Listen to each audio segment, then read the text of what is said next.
नमस्कार, मी प्राध्यापक डॉक्टर सतीश कदम. गाळी इतिहासमध्ये आपले स्वागत आहे. आज आपल्याला चर्चा करायची आहे सोलापूरच्या नावाचा इतिहास. आपल्याला माहित आहे की एखादं गाव स्थापन झाल्यानंतर त्या गावाचा किंवा त्या वस्तीला काहीतरी नाव मिळालेलं असतं, तर त्याच्या पाठीमागे इतिहास दडलेला असतो की नेमकं हे नाव कुणापासून आलं, काय आलं, त्याचा संपूर्ण इतिहास या ठिकाणी असतो. त्यानुसार आपण इथं सोलापूरचं चर्चा करणार आहोत की सोलापूरचं नाव कसं पडलं, त्याचा अर्थ नेमका काय आहे. आपल्याला विनंती करण्यात येते की शेवटपर्यंत हे जो व्हिडिओ असेल पहा, त्याचबरोबर सबस्क्राईब करायला विसरू नका, लाईक करा आणि शेअर सुद्धा करायला विसरू नका.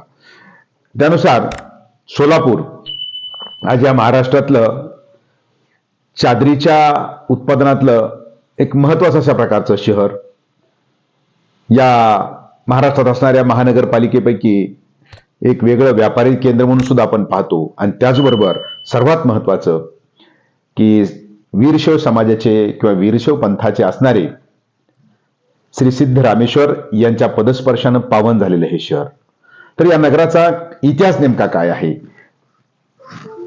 हे नेमकं सोलापूर नाव कुठून आलं, याचा आपण या ठिकाणी थोडक्यात आढावा घेणार आहोत. तर त्यानुसार प्राचीन कालखंडामध्ये सोलापूरचा जो उल्लेख आहे तो सोनलिगे किंवा सोनलगे अशा प्रकारचा आपल्याला आढळून येतो. आणि याच्याकरता आपल्याला थेट 12वं शतक त्या ठिकाणी गाठावं लागतं. 12व्या शतकाचे काही संदर्भ या ठिकाणी सापडतात. त्यानुसार इसवी सन 1180 रोजी येथील नागप्पा जागीरदार यांच्या पत्नी चांबला देवी यांनी एक चावर जमीन वैष्णव संप्रदायाचे संत श्री सिद्धरामेश्वर यांना गाव बसवण्यासाठी 1 कोस जमीन दिली.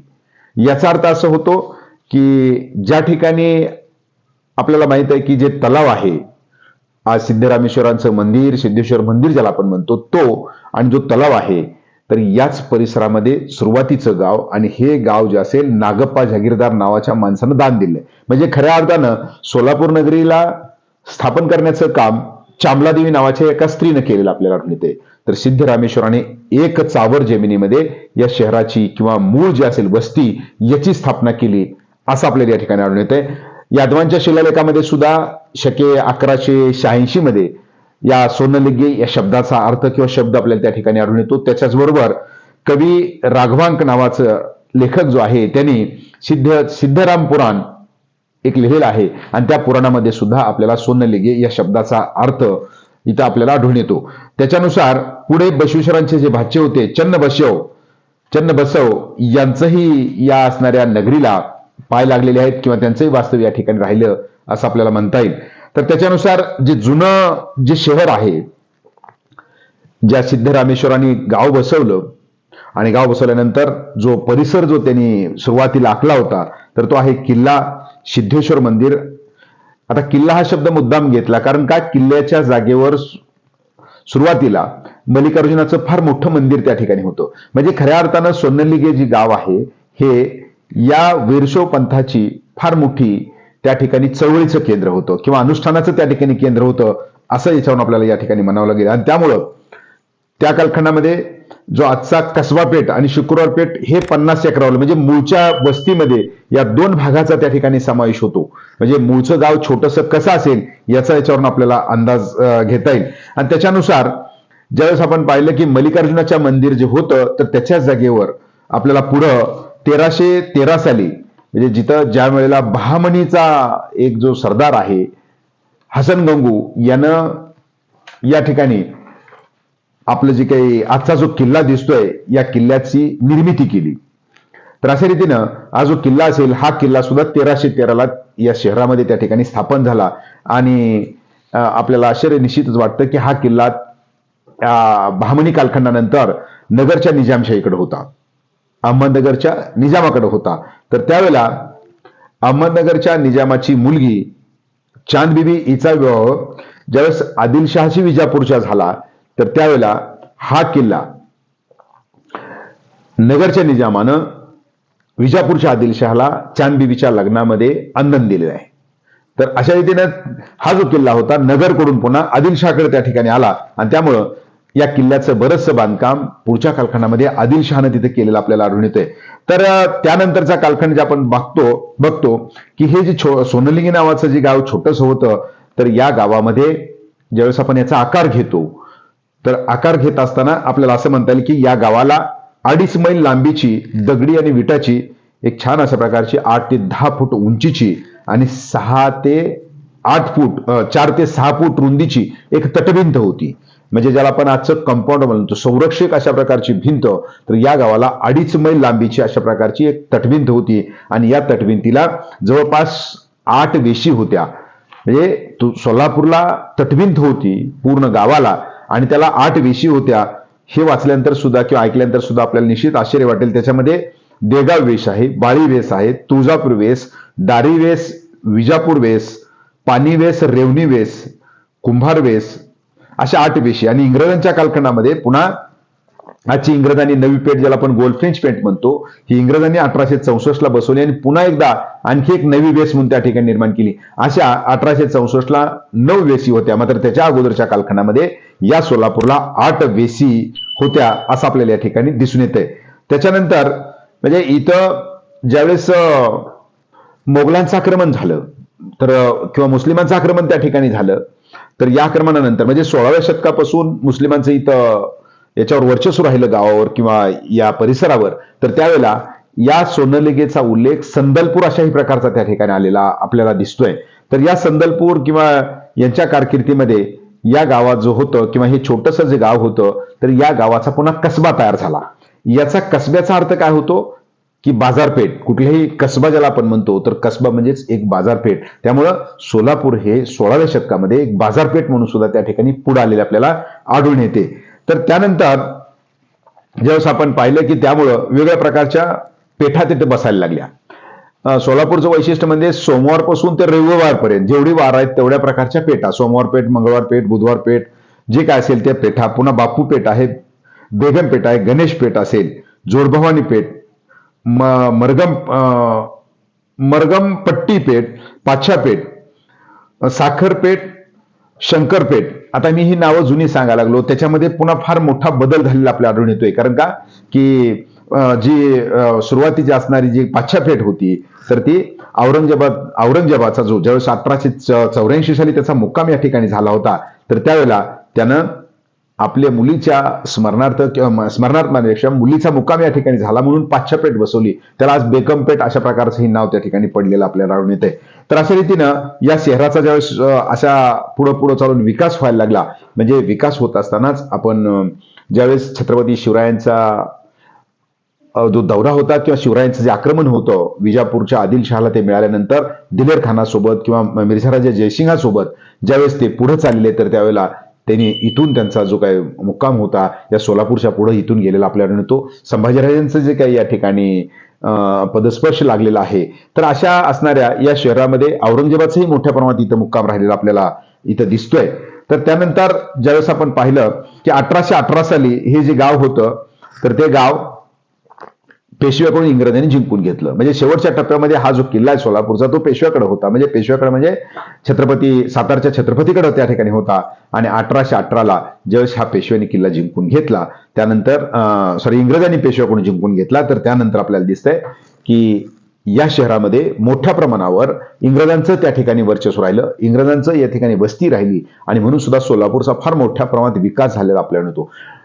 डफरींसारखे फार मोठे अधिकारी या ठिकाणी होऊन गेले आणि त्या अधिकाऱ्यांनी या शहराला नवनवीन अशा प्रकारचं रूप आपल्याला दिलेलं दिसून येत आहे.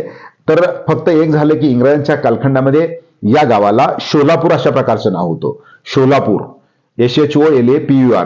तर ते पुन्हा आपण स्वातंत्र्य झाल्यानंतर 1974 साली त्याला पुन्हा गॅझेटियर काढून पुन्हा त्याचं आपण सोलापूर केलंय. तर अशा रीतीनं हा जो सोलापूर आहे आजचं, तर त्या सोलापूरचा ज्यावेळेस आपण 1871च्या अगोदरचा आढावा आपण घ्या, तर आजचा सोलापूर जिल्हा नव्हता. सोलापूरचा करमाळा, बार्शी हा जो इकडचा भाग आहे तो नगरमध्ये मोडत होता. काही भाग आपला पुणे विभागात आणि पंढरपूर वगैरे इकडचा जो भाग होता, तर तो भाग आपल्या असणाऱ्या सातारा जिल्ह्यामध्ये मोडत होता.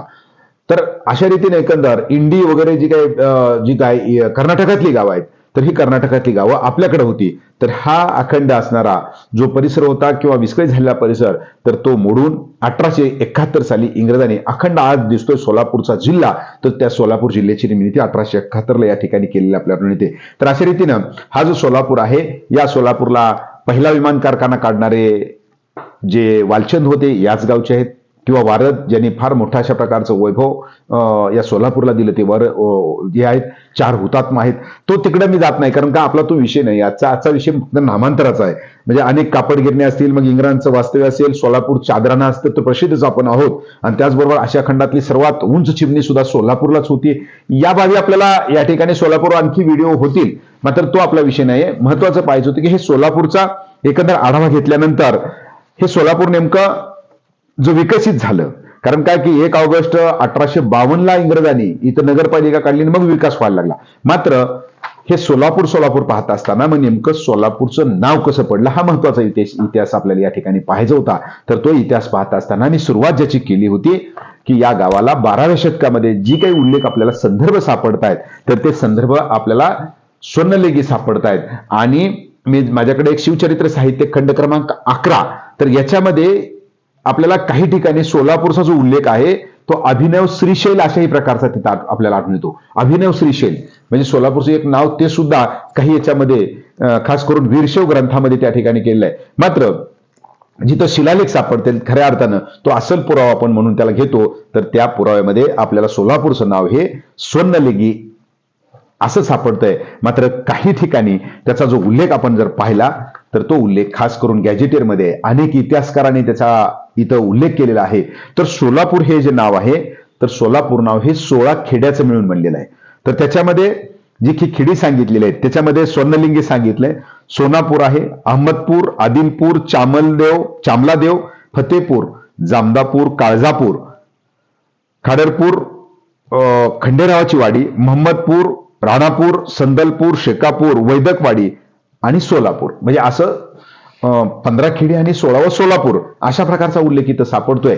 मात्र त्याच्यावर माझा आणि काही लोकांचा जो आक्षेप असतो किंवा जे आपल्याला योग्य वाटत नाही, त्याचं कारण असं आहे की आपण एकदा म्हणतो आपण की सोलापूर हा जो शब्द असेल तर तो या 16 खेडे मिळून जमला.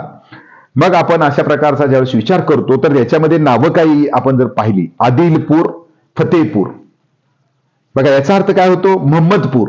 आता ही मुस्लिम शैलीतली नावं आहेत. याचा तुम्ही जर अंदाज घेतला तर मुस्लिम शैलीतली जर नावं असतील तर आपल्याला असं म्हणता येईल की आपण आज कितीही गाव वाढलं, एखादा परिसर वाढला, तर त्याचं मूळ गावाचं नाव कुठेही जात नाही. आज आपण फार दूर जायची गरज नाही. आपण पुण्याचा परिसर किंवा पुण्याचा आपण पाहूया. पुणे किती वाढलं आपल्याला, कात्रजचा भाग, कोंढवा, जी काही आपण हडपसर, ही जी काही गावं घेतो, ही गावं, फुरसुंगी, किती गावं घ्या तुम्ही आपण, तर याच्यामध्ये कुठं आपल्याला बदल झालेला आढळून येत नाही. पुणे घ्या, मुंबई घ्या, कुठल्याही गावामध्ये. मग जर याचा विचार आपण केला तर मग ही गावं गेली कुठं, आदिलपूर गाव कुठं गेलं, फतेपूर गाव कुठं गेलं, महम्मदपूर गाव कुठं गेलं. म्हणजे याच्यातली 16 गावातलं मूळ वास्तव्य, मूळ जे नाव असेल हे कुठं जात नसतं. हा एक भाग इथं म्हणजे त्या असणाऱ्या 16 वरून पडले याला माझा आहे.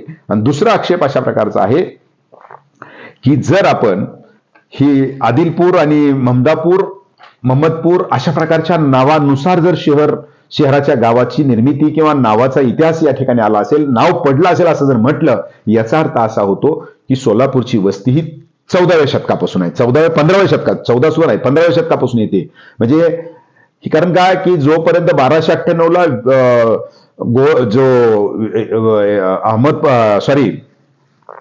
देवगिरीचा जो किल्ला असेल, तर देवगिरीचा किल्ला जोपर्यंत यादवांचा जिंकून घेतला होता मुस्लिमांनी, तोपर्यंत मुस्लिमांची या असणाऱ्या दक्षिण भारतामध्ये प्रवेश झालेला नव्हता. मग याचा आपल्याला यानुसार म्हणता येईल आपल्याला की 13व्या शतकाच्या अगोदर मग सोलापूर नव्हतं का, हा विषय इथं महत्वाचा आहे. कारण इथं देवगिरीच्या यादवापासून, कारण का देवगिरीच्या यादवांचं इथं वस्तीस्थान आहे, देवगिरीच्या यादवांचं सोलापूरला मंदिर आहे. मग त्या कालखंडामध्ये देवगिरीच्या यादवाच्या नंतर 15व्या शतकापासून मुस्लिम इथं वस्ती आली. तर त्याच्यानुसार हा जो काय असेल एक दंतकथा सुद्धा म्हणून याला आपल्याला पाहता येईल. त्याच्याऐवजी सोलापूरचं जे नाव असेल तर सोलापूरचं नाव खऱ्या अर्थानं जे आपल्याला इतिहासात सापडतंय तर ते आहे स्वर्णलिंगी. स्वर्णलिंगीचा अर्थ होतो सुवर्णवल्ली आणि सुवर्णवल्लीचा अर्थ होतो सोन्यासारखे शहर, म्हणजे जे सुंदर आहे. तर ते शहर, तर त्या स्वर्णलिंगीवरनच पुन्हा सोलापूर, स्वलापूर, सोलापूरचं पुन्हा नामकरण सोलापूर असं झालेलं आपल्याला या ठिकाणी असावं, असं या ठिकाणी माझं मत आहे. तर अशा रीतीने एकंदर मूळ नाव याचं स्वर्णलेगी आणि स्वर्णलेगीचं सोलापूर आणि सोलापूरचं पुन्हा सोलापूर झालं असावं, अशा प्रकारचा इतिहास या ठिकाणी सांगतोय. तर त्यानुसार आजचं दिसणारं जे शहर असेल, या असणाऱ्या सोलापूर शहराचा इतिहास अशा प्रकारे दडलेला आहे. बाकी खूप इतिहास या गावाला आहे, तो पुन्हा आपण कुठल्या तरी दुसऱ्या व्हिडिओमध्ये आपण पाहूया. तूर्त हा नामांतर कसं झालं तर त्याचा आपल्याला दिसतंय की सोलापूर या गावाची जी वस्ती असेल 12व्या शतकापासून आपल्याला त्याचे अवशेष या ठिकाणी सापडतायत. तर त्याच्यामध्ये त्याचं जे वर्णन असेल तर तो आहे स्वर्णलेगी. तर त्या असणाऱ्या त्याच्यावरनच हा जो इतिहास असेल हा किंवा सोलापूर म्हणलेला आहे हा महत्वाचा भाग आहे. हा व्हिडिओ आपल्याला कसा वाटला निश्चित त्या ठिकाणी सांगा. आवडल्यास शेअर करा, लाईक करा आणि सबस्क्राईब करायला विसरू नका. पुन्हा एकदा धन्यवाद.